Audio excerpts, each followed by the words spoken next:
Selamat siang dan salam sejahtera untuk kita semua. Ya, terima kasih Anda sudah bergabung semua di ruang Zoom ini ya, untuk bersama-sama mengikuti perkuliahan biokimia. Ya, semoga di bulan puasa hari ke-10 ini kita semua tetap sehat ya, dan juga semangat untuk melakukan berbagai aktivitas. Ya, dengan berbagai kesibukannya, saya berharap kita semua tetap semangat dan tetap jaga kesehatan. Ya, baik. Mungkin hari ini kita melanjutkan saja materi yang sebelumnya ya. Silakan disiapkan siapa yang presentasi. Nah, untuk selanjutnya gini ya teman-teman, biar nggak buang-buang waktu gitu ya. Silahkan Anda memilih, Anda mau belajar topik apa, kemudian ada yang presentasi, tunjuk aja sendiri temannya siapa yang presentasi gitu. Jadi saya juga nggak capek-capek teriakin harus on cam, panggil kelompok, orangnya juga nggak respon gitu loh. Ya, silakan Anda atur saja untuk pertemuan hari ini dan juga berikutnya. Anda mau belajar apa, siapa yang presentasi, saya mendampingi. Gitu ya. Sepakat ya? Baik. Untuk hari ini, oke, masih melanjutkan yang karbohidrat ya, polisakarida. Ya, silakan yang presentasi siapa? Mungkin dari kelompok 9, Bu. Kelompoknya Nelia ya? Iya, Bu. Ya, silakan Nelia. Izin share screen ya, Ibu? Iya.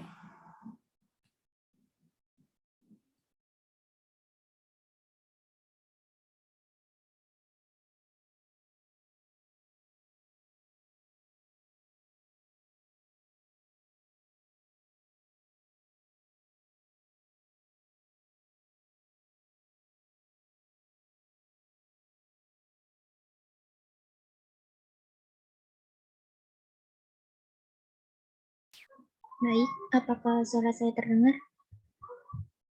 Terdengar jelas. Ya, terdengar. Assalamualaikum warahmatullahi wabarakatuh.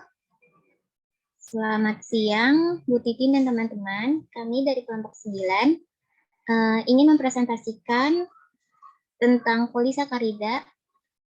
Bisa di next. Yang beranggotakan Mariani Renata, saya sendiri Nelia Stiarini, dan Ririn Anin Diana Putri. Bisa di next. Topik yang akan kami bahas antara lainnya itu ada sifat-sifat umum dari polisakarida, klasifikasi berdasarkan struktur linier dan cabang, lalu berdasarkan komposisi yaitu polisakarida sederhana dan kompleks. Yang keempat ada berdasarkan fungsinya secara struktural dan nutrien. Lalu yang terakhir itu ada contoh dan peran dalam kehidupan sehari-hari. Jadi next. Yang pertama ada sifat-sifat umum.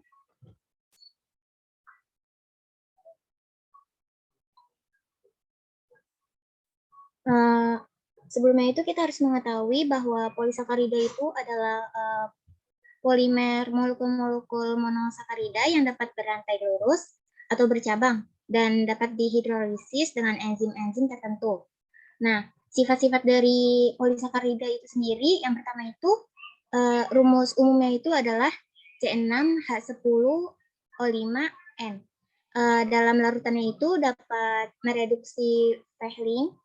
Lalu yang ketiga, reaksi hidrolisisnya itu menghasilkan fruktosa. Selanjutnya, mudah larut dalam air panas. Yang terakhir, tidak dapat bereaksi dengan asam yang encer. Lalu jenis-jenis polisakarida itu sendiri terdapat dua jenis, yaitu ada homopolisakarida dan heteropolisakarida. Homopolisakarida itu sendiri adalah polisakarida yang mengandung hanya satu jenis unit monomer. Contohnya itu adalah pati yang berasal dari unit-unit D-glukosa.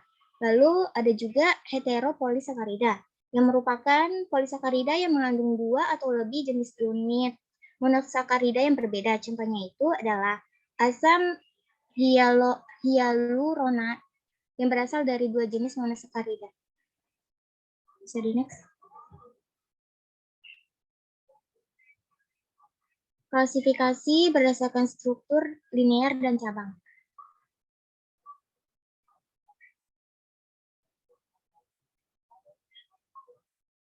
Yang pertama itu ada struktur amilosa, yang dimana itu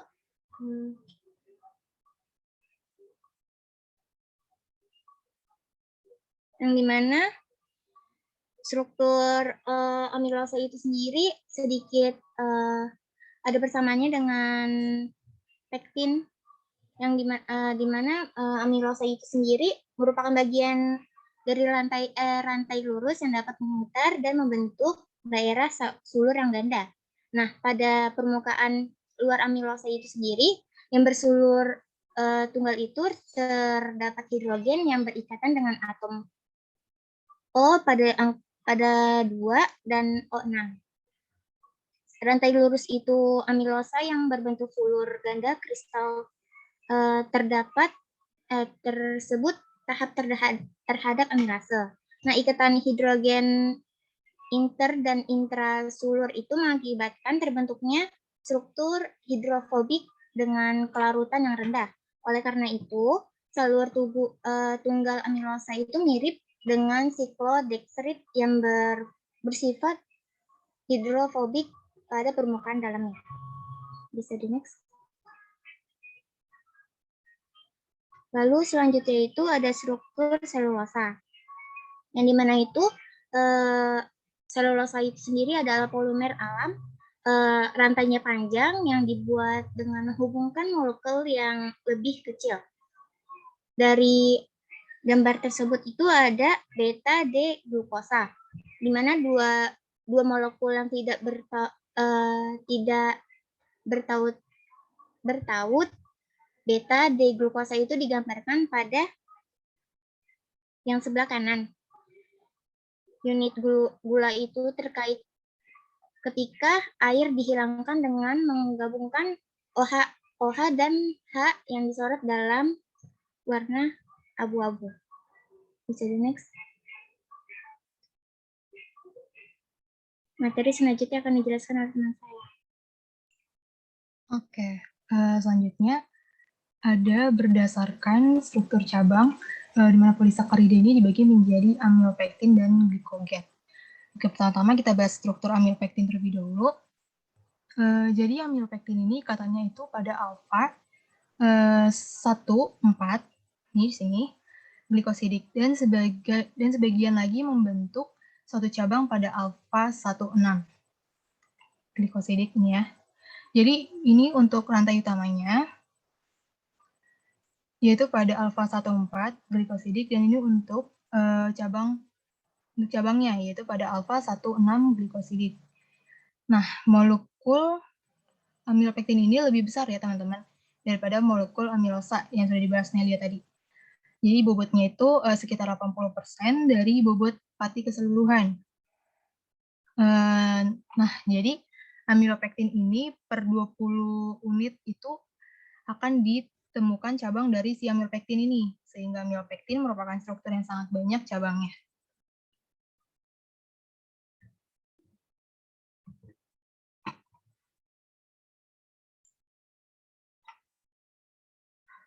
Oke, selanjutnya ada struktur glikogen. Nah, glikogen ini juga ada membentuk ikatan glikosidik di antara monomernya pada ikatan alfa 1,4 glikosidik. Kemudian juga membentuk cabang dengan ikatan alfa 1,6 glikosidik. Jadi ini tuh menunjukkan ikatan glikosidik dari suatu glikogen. Pertama ada ikatan antar monomer glukosa pada 1,4. Kemudian ini ada ikatan cabangnya yaitu ikatan 1,6 glikosidik. Artinya pada C nomor 1 kemudian berikatan dengan C nomor 6. Dihubungkan dengan sini oksigen. Glikogen ini mirip dengan amilopektin, tetapi glikogen memiliki cabang yang lebih banyak dibandingkan dengan amilopektin. Nah, jadi glikogen ini tuh memiliki cabang setiap 6 unit, teman-teman. Yang mana setiap cabangnya akan berakhir pada 8-12 unit glukosa. Juga massa molekulnya dari glikogen ini tuh sangat besar, yaitu sampai 100 juta. Oke, selanjutnya akan dijelaskan oleh teman saya.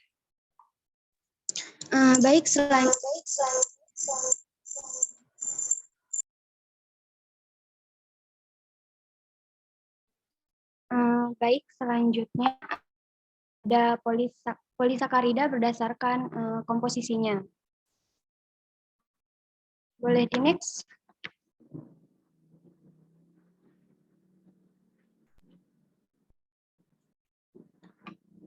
Polisakarida dapat diklasifikasikan menurut komposisinya sebagai homopolisakarida dan heteropolisakarida.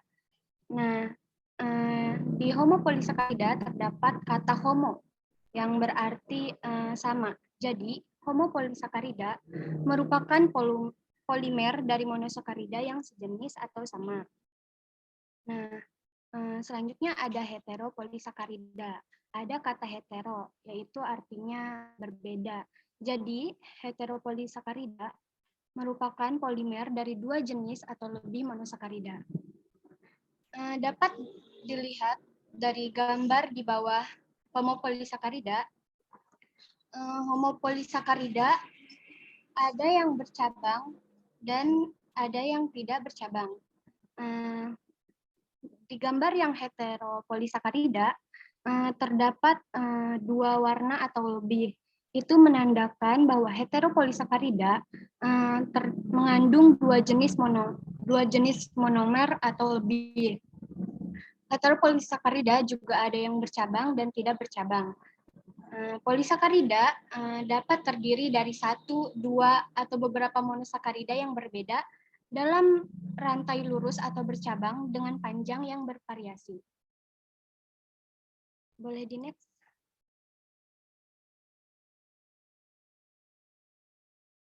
Yang akan kita bahas yang pertama yaitu homopolisakarida, yaitu yang pertama pati. Pati merupakan cadangan karbohidrat. Pada sel tumbuhan, sebagian besarnya dapat menyimpan pati dan paling banyak tersimpan di dalam umbi dan biji. Pati terdiri dari amilosa dan amitin. Amilosa tersusun dari rantai glukosa alfa 1-4 yang tidak bercabang dengan berat molekul yang bervariasi sampai 500.000. Amilopektin juga memiliki berat molekul yang tinggi, sampai 1 juta, tetapi memiliki rantai yang bercabang. Percabangan umumnya terbentuk setiap 24-30 unit molekul glukosa. Boleh di next? Yang kedua ada glikogen. Glikogen yaitu cadangan karbohidrat utama pada sel hewan yang merupakan polimer glukosa dengan ikatan glikosida alfa 1-4. Jumlah percabangan glikogen lebih banyak dibandingkan dengan percabangan molekul amilopektin, yaitu setiap 8-12 molekul glukosa. Berat molekul glikogen mencapai beberapa juta. Glikogen banyak terdapat di hati, kira-kira 7% dari berat basa hati. Di samping itu juga terdapat pada otot. Boleh di next. Yang ketiga ada selulosa. Selulosa adalah penyusun utama kayu, dan katun hampir murni tersusun dari selulosa. Selulosa terdiri dari benang-benang fibril yang kuat dan tidak larut dalam air, yang merupakan bagian terpenting pada sel-sel tumbuhan. Terdapat pada akar, batang, cabang, dan seluruh bagian dari jaringan tanaman berkayu. Fibril selulosa yang tidak memiliki percabangan disusun oleh 10.000 sampai 15.000 unit de glukosa melalui ikatan beta glikosida. Hal ini menyebabkan struktur dan sifat fisiknya berbeda dari amilosa. Nah, Karena rantai polisakarida memiliki banyak gugus hidroksil, maka ikatan hidrogen sangat menentukan struktur molekulnya. Ikatan hidrogen yang terbentuk inter dan antar rantai memberikan kekuatan terhadap rantai polisakarida. Boleh di next. Yang keempat ada kitin. Kitin merupakan homopolisakarida gugus N-asetil glukosamin dalam ikatan glikosida beta. Kitin juga berperan sebagai penyusun utama rangka arthropoda, serangga, udang, dan dinding sel jamur. Dan kitin kemungkinan merupakan polimer organik alami kedua terbanyak setelah selulosa. Kitin berbeda dengan selulosa. Hanya pada atom C2 dengan tambahan gugus amino yang terasetilasi. Fibril kitin juga hampir sama dengan selulosa dan juga tidak dapat dicerna oleh hewan vertebrata. Boleh di next. Nah, selanjutnya heteropolisakarida. Yang pertama itu ada peptidoglikan. Peptidoglikan merupakan heteropolisakarida pada dinding sel bakteri. Peptidoglikan tersusun oleh unit-unit N-asetil glukosamin, dan N-asetil-muramik asid yang tersusun secara bergantian dengan ikatan glikosida beta 1-4. Bila ikatan ini dihidrolisis oleh enzim-enzim tertentu seperti enzim lisozim, maka sel-sel bakteri akan mati.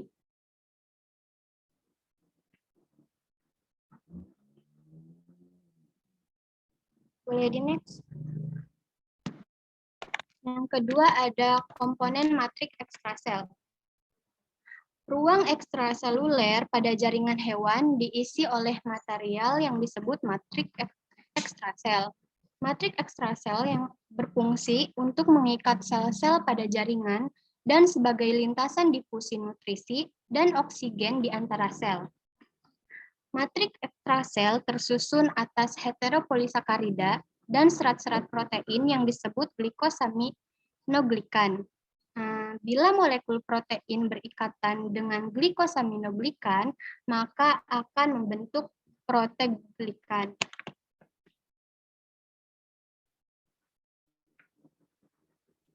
Boleh di next. Berikut ini merupakan tabel struktur dan peran dari beberapa polisakarida. Selanjutnya akan dilanjutkan oleh teman saya. Oke, selanjutnya ada polisakarida berdasarkan fungsinya.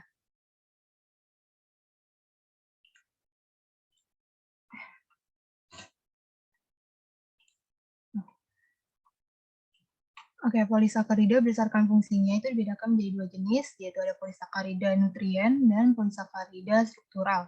Yang mana polisakarida nutrien ini berfungsi sebagai materi cadangan ketika dibutuhkan akan hidrolisis untuk memenuhi permintaan gula bagi sel. Sedangkan polisakarida struktural ini berfungsi sebagai materi penyusun dari suatu sel atau keseluruhan organisme. Lalu kita akan bahas polisakarida nutrien. Polisakarida ini yang pertama ada amilum atau pati. Amilum atau pati adalah senyawa cadangan pada tumbuhan yang terdiri atas unit glukosa. Amilum atau pati juga merupakan homopolimer glukosa dengan ikatan alfa glikosidik. Terdapat amilum dan pati juga terdapat dalam jumlah tinggi pada golongan umbi seperti kentang dan pada biji-bijian seperti jagung. Tetapi kemampuan membentuk pati dijumpai pada hampir semua sel tanaman. Lalu berbagai macam pati tidak sama sifatnya, teman-teman. Tergantung dari panjang rantai C-nya serta apakah lurus atau bercabang rantai molekulnya. Lalu dihidrolisis pati atau amilum ini dihidrolisis dengan katalis enzim amilase atau enzim diastase, lalu menghasilkan maltosa. Lalu, jika pati dipanaskan dengan air, maka terbentuk suspensi koloid dari dua komponen utama pati. Dua komponennya itu yaitu ada amilosa dan amilopektin. Lalu susunan komponen tadi dalam tumbuhan itu bobotnya yaitu 10-30 pada amilosa dan 70-90% pada amilopektin. Oke, pertama-tama kita bahas pada amilosa. Amilosa ini dapat larut dalam air atau lebih larut dalam air karena lebih banyak mengandung gugus hidroksil. Kumpulan amilosa dalam air sulit membentuk gel, sehingga kurang kental dibandingkan amilopektin, serta lebih mudah membentuk senyawa kompleks dengan asam lemak dan molekul organik. Juga derajat polimerisasi dari amilosa ini berkisar antara 500 sampai 6.000 unit glukosa. Lalu amilosa juga tersusun dari lebih 1.000 unit D-glukopiranosida yang terhubung melalui ikatannya. Lalu amilosa juga memiliki struktur rantai lurus yang terbentuk dari ikatan glikosidik 1,4 antara molekul alfa D-glukosa. Dan amilosa menyusun sekitar 20% dari bobot pati. Oke, untuk strukturnya. Jadi, unit terkecil dari amilosa itu seperti ini, teman-teman. Dan bisa dilihat untuk unit terkecil ini tersusun dari glukosa. Nih. Dan terdapat ikatan alfa 1,4. Yang ini 1,4 glukosidik. Nah, jadi yang ini adalah C nomor 1-nya, dan ini C nomor 4. Dan ini adalah alfa karena O-nya ke bawah. Dan jadi ikatan alfa glukosidiknya itu antara C nomor 1 dan C nomor 4. Dan unitnya ini bisa tersusun lebih dari 1.000 unit. Ini nama unitnya yaitu unit D-glukopiranosida ya. Dan jadi nanti di sini C nomor 1-nya ini terhubung dengan C nomor 4. Dan yang ini, yang C nomor 4 nanti terhubung dengan C nomor 1 dari unit D-glukopiranosida yang lain. Gitu ya.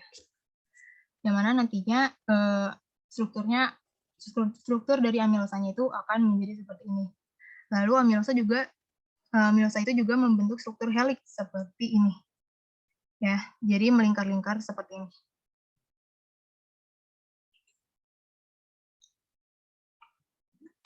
Oke, selanjutnya itu ada amilopektin. Amilopektin ini tidak larut dalam air ya teman-teman, tetapi larut dalam butanol dan bersifat koheresif sehingga sifat alir dan daya kompresibilitasnya kurang baik. Amilopektin sama seperti amilosa, tetapi amilopektin ini memiliki titik percabangan setiap 20-25 unit glukosa. Dan percabangan amilopektin terjadi antara C1 dari unit glukosa 1 dan C6 dari unit glukosa lainnya. Lalu, jadi amilosa ini memiliki struktur tidak bercabang, sementara amilopektin memiliki struktur bercabang tingkat tinggi. Selanjutnya tuh ke struktur ya. Jadi kan udah dibilang ya, kalau amilosa tidak ada cabangnya ya, rantai lurus semua. Kalau ini, amilopektin ini cabangnya setiap 20-25 unit glukosa. Nah, ini rantai utamanya. Ini dan ini ciri khasnya ada ikatan alfa glukosidik 1,4 ya di sini. Kemudian terjadi percabangan antara unit C1 ini dan C6 dari glukosa lainnya. Jadi ini kan rantai utamanya. Nah, C6 dari unit D-glukopiranosida yang lain. Nah, jadi rantai utamanya itu membentuk cabang dengan C1 dari rantai utama dan membentuk cabang dengan C6 dari D-glukopiranosida yang lain. Ini namanya ikatan alfa. Nih, karena O-nya ke bawah, makanya namanya ikatan alfa 1,6. Dan ini merupakan titik percabangan ya tadi. Cabangan dari amilopektin ini. Jadi ini cabangnya, dan ini rantai utamanya. Oke, selanjutnya masuk ke glikogen. Glikogen ini merupakan molekul penyimpanan karbohidrat utama ya pada hewan. Glikogen sama dengan amilopektin, tetapi cabang glikogen lebih banyak karena percabangannya terjadi setiap 8-12 menit glukosa. Glikogen ini juga merupakan polisakarida bercabang dari D-glukosa dalam ikatan alfa 14. Tetapi pada glikogen lebih banyak terdapat percabangan dan strukturnya lebih kompak.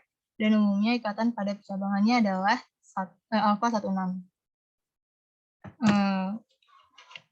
Nah, jadi kalau tadi kan amilopektin dari sebelumnya 20-25 ya. Kalau glikogen ini 8-12 menit glukosa. Oke, untuk selanjutnya ini rumus kimianya dari glikogen. Ini adalah ikatan 14 tadi ya, 14 tadi. Dan glikosida 14-nya ini. Dan ini adalah glikosida 16. Oke, jadi ini dia lurus dan ini adalah cabangnya. Lalu juga glikogen ini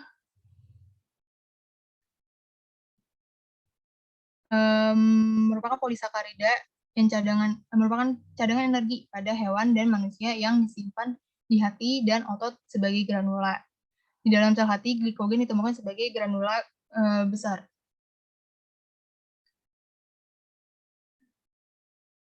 Yang merupakan kumpulan dari granular yang lebih kecil, yang merupakan molekul glikogen bercabang tinggi dengan berat molekulnya rata-rata. Cairan air liur dan pankreas mengandung amilase yang menghidrolisis ikatan alfa 14 pada cabang sebelah luar glikogen dan amilopektin. Lalu glikogen ini merupakan polisakarida yang sangat besar ya teman-teman. Karena yang pertama itu ukuran besar glikogen mencegah karbohidrat keluar dari sel. Jadi kandungan karbohidrat dalam selnya itu tetap terjaga. Jadi sel itu memperoleh asupan karbohidrat yang cukup gitu ya. Lalu yang kedua itu penyimpanan puluhan ribu molekul glukosa menjadi satu molekul sangat mengurangi masalah osmotik sel. Atau masalah osmotik sel disebabkan oleh penyimpanan banyak molekul glukosa tunggal. Mungkin teman-teman masih ingat ya untuk osmosis itu apa? Itu berpindahnya zat konsentrasi rendah ke konsentrasi tinggi. Contohnya itu masuknya air ke sel. Nah, kalau masuknya air ke sel itu terlalu banyak, maka terjadinya konsentrasi karbohidratnya menjadi kecil. Tapi kalau ada puluhan ribu molekul glukosa di dalam sel, maka meskipun air yang masuk banyak, konsentrasi karbohidratnya itu menjadi tidak terlalu rendah, atau bahkan molekul air yang masuk sedikit, karena terdapat molekul glukosa dalam glikogennya. Lalu bayangkan kalau jika molekul glukosanya itu tunggal saja yang tersimpan, maka glukosanya itu akan mudah keluar sel karena ukurannya lebih kecil dibandingkan glikogennya. Jadi masalah osmotiknya sampai bisa sangat besar. Jadi air masuk sedangkan glukosa keluar. Akibatnya sel akan kekurangan asupan karbohidrat. Lalu itu yang ketiga itu banyaknya cabang pada glikogen memungkinkan enzim hidrolitik memiliki banyak ujung rantai dari molekul glukosa yang dapat dihidrolisis. Jadi kerja enzim juga menjadi lebih banyak.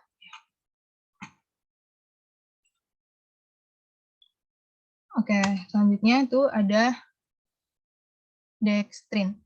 Dextrin dengan nama lainnya itu ada yaitu anilin, merupakan polimer D-glukosa yang merupakan hasil antara hidrolisis hati. Dextrin ini juga adalah produk hidrolisa zat hati yang berbentuk zat amorf berwarna putih sampai ke kuning-kuningan. Dextrin juga merupakan hasil reaksi hidrolisis atak sempurna dari pati dengan bantuan asam encer sebagai katalisatornya. Oleh karena itu, dextrin dikenal sebagai bentuk intermediate produk proses hidrolisis pati oleh asam atau enzim menjadi glukosa atau maltosa. Juga dextrin mempunyai rumus kimia C6H10O5N dan dextrin yang merupakan bagian dari oligosakarida ini pecah lebih jauh menjadi maltosa. Yang mana akhirnya maltosa pecah dan menjadi glukosa. Jadi pati, dextrin, maltosa, lalu glukosa. Terus juga dextrin larut dalam air dingin dan larutannya bila direaksikan dengan alkohol atau C atau BaOH akan menghasilkan endapan dekstrin yang bentuknya tidak beraturan. Lalu sebagai padatan, dekstrin tersedia dalam bentuk tepung ya, tidak larut dalam alkohol dan pelarut netral lainnya. Lalu dekstrin juga dapat membentuk larutan kental yang mempunyai sifat adhesif kuat, yang mana kelarutan dalam air dingin meningkat dan kadar gulanya menurun. Oke, selanjutnya akan dijelaskan oleh teman saya. Baik, selanjutnya itu ada polisakarida secara struktural. Bisa di-next. Polisakarida struktural itu atau bisa disebut dengan non-fatty terdiri dari lebih dari satu jenis monosakarida, yang mana itu mereka itu bisa disebut dengan heteropolisakarida atau heteroglikan. Kategori ini yang mencakup selulosa, kitin, dan mencakup beragam polisakarida khusus tanaman seperti beta, glukan, dan algitan. Yang pertama itu ada selulosa. Nah, kita kan tadi udah kita ketahui bahwa selulosa itu adalah polimer glukosa yang berbentuk rantai linier yang dihubungkan oleh ikatan beta 1,4 glikosidik.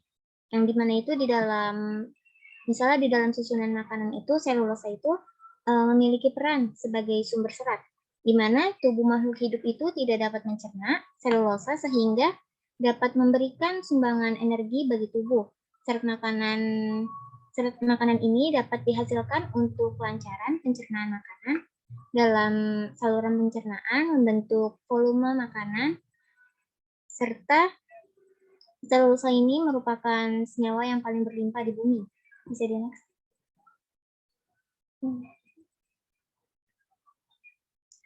Sifat dari selulosa itu sendiri antara lainnya itu, yang pertama itu dapat terdegradasi oleh hidrolisa, oksidasi, fotokimia maupun secara mekanisme sehingga berat molekulnya itu menurun. Lalu yang kedua itu ada tidak larut dalam air maupun pelarut organik, tetapi sebagai larut, sebagiannya larut dalam larutan alkali. Lalu yang ketiga itu ada dalam keadaan kering, selulosa itu bersifat hidrokopis, yang dimana itu bisa keras dan rapuh. Bila selulosa itu cukup banyak mengandung air, maka akan bersifat lunak. Jadi fungsi air di sini dalam selulosa itu menjadi sebagai pelunak. Lalu yang keempat itu ada selulosa dalam kristal yang mempunyai kekuatan lebih baik dibandingkan dengan bentuk amorfnya.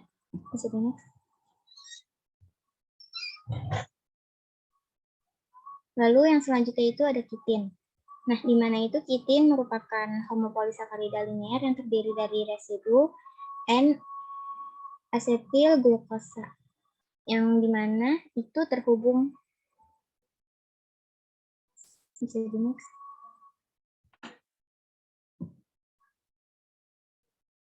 Sifat dari kitin itu sendiri adalah yang pertama itu tidak beracun, tidak larut dalam air dan alkali, serta dapat mengalami biodegradasi. Bisa di next. Lalu selanjutnya itu ada pektin, yang dimana merupakan karbohidrat kompleks atau rumit yang tergolong sebagai heteropolisakarida, yang dimana itu pektin paling banyak terkandung di dalam dinding sel primer tumbuhan terestrial.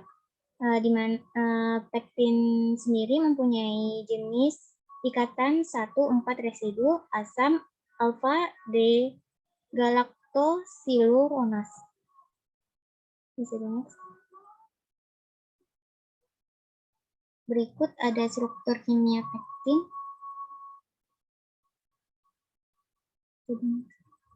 Pektin itu sendiri kan merupakan jenis serat tangan yang larut dalam air ya, yang merupakan jenis polisakarida kompleks.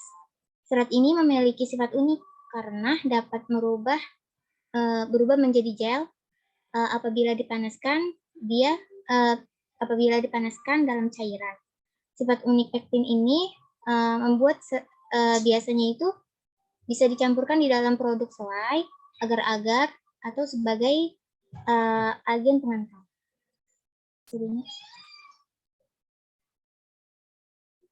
Selanjutnya akan dijelaskan oleh teman saya. Selanjutnya ada peran polisakarida. Boleh di next. Polisakarida dalam tubuh manusia memiliki beberapa fungsi, yaitu diantaranya berfungsi sebagai cadangan makanan dan energi yang ketika diperlukan akan dihidrolisis sehingga dapat menyediakan gula bagi sel. Selain itu, peran polisakarida juga dapat memberikan dukungan struktural. Struktur karbohidrat sangat menentukan fungsinya. Molekul linier seperti selulosa dan kitin kuat dan kaku. Lalu selulosa adalah molekul pendukung utama pada tumbuhan, sedangkan jamur dan serangga mengandalkan kitin. Boleh di next.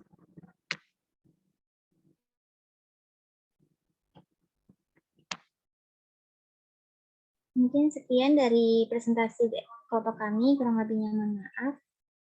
Assalamualaikum warahmatullahi wabarakatuh. Waalaikumsalam warahmatullahi wabarakatuh. Baik, mungkin silakan dilanjutkan dengan diskusi dulu ya. Tiap kelompok yang tidak presentasi harus menyampaikan pertanyaannya. Ya, nanti terakhir baru saya mereview materi ini. Silakan. Mungkin Mariani, Ririn, atau Nelia memimpin diskusinya langsung. Baik, mungkin teman-teman yang ingin bertanya bisa raise hand terlebih dahulu.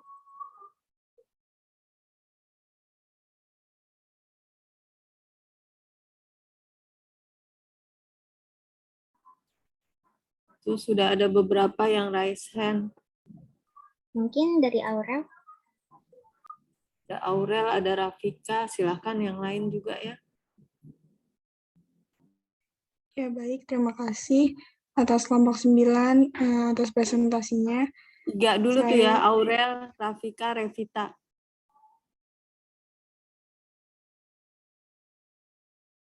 Silakan Aurel. Ya Bu, kenapa tadi kan ada heterogen. Nah, kenapa hemiselulosa itu termasuk polisakarida yang bersifat heterogen? Terima kasih. Baik, terima kasih Aurel. Mungkin pertanyaannya bisa ditulis di dalam konsep ya.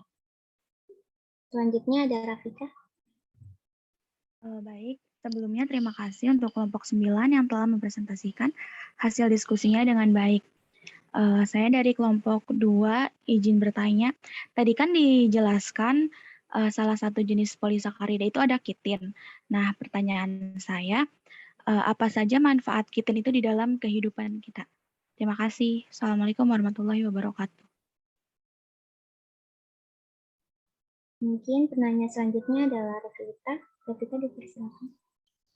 Terima kasih Nelia, terima kasih juga kepada kelompok 9 yang telah mempresentasikan materi hari ini dengan baik. Tadi dalam presentasi itu sering disinggung dengan selulosa. Saya mau tanya, peran dan manfaat dari selulosa bagi kehidupan sehari-hari itu apa aja ya? Terima kasih kelompok 9. Baik, terima kasih untuk 3 penanya pertama. Mungkin Bu, izinkan kami untuk berdiskusi terlebih dahulu ya, Bu. Rafika belum menyampaikan pertanyaannya sepertinya. Sudah Ibu. Sudah, ya, Ibu. Rafika? Sudah, Bu. Tiga terkumpul ya? Iya Ibu. Oke, silakan dijawab oleh kelompok pemateri.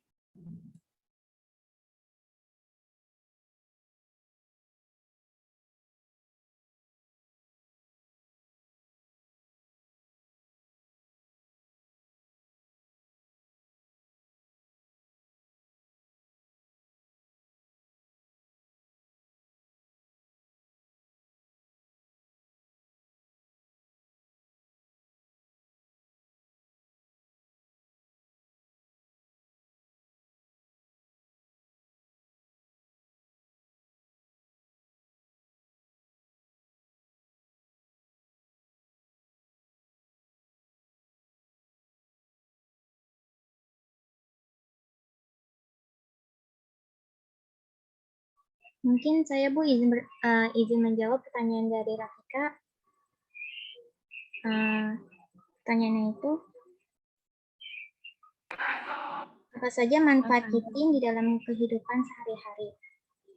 Mungkin kita ketahui kan bahwa kitin itu banyak dimanfaatkan di bidang kedokteran, seperti untuk membuat bahan-bahan perban untuk menghentikan darah. Terus bisa juga itu kitin itu berfungsi untuk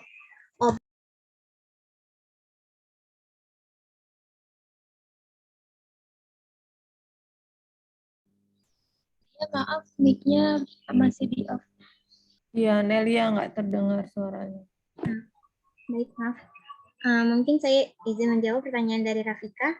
Yang pertanyaannya itu, apa saja manfaat kitin di dalam kehidupan? Kitin itu kan kita ketahui bahwa kitin bisa juga dimanfaatkan di dalam kehidupan sehari-hari. Misalnya di bidang kedokteran, contohnya itu kitin digunakan untuk membuat perban penghenti darah, terus obat perangsang tubuh, bahan pembuatan perban selaput ginjal buatan, terus untuk obat anti kolesterol juga. Lalu itu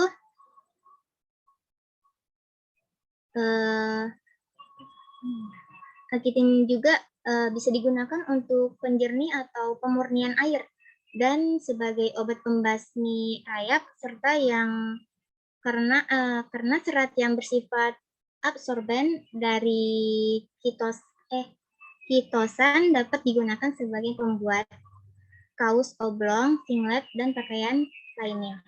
Mungkin itu saja yang bisa saya jawab. Sebelumnya Anda tahu nggak kitin itu bisa ditemukan di mana? Ibu izin menjawab, mungkin kalau kitin itu struktur penyusun dinding sel pada kuning Ibu. Kalau enggak, dia ada di exoskeleton kayak arthropoda, kumbang gitu, sama insekta, Bu. Ya, bagus Anissa. Ya, jadi kitin itu kalau misalnya, jadi jangan hanya membayangkan kitin untuk ini, untuk itu, tapi nggak tahu gitu ya. Kitin itu paling banyak kita temukan pada exoskeleton arthropoda. Ya, contohnya mungkin contoh konkretnya itu kulit udang misalnya. Kitin. Nah, kitin itu agak berbeda dengan kitosan barangkali, tapi ini ada kaitannya, ada saling keterkaitan antara kitin dan kitosan.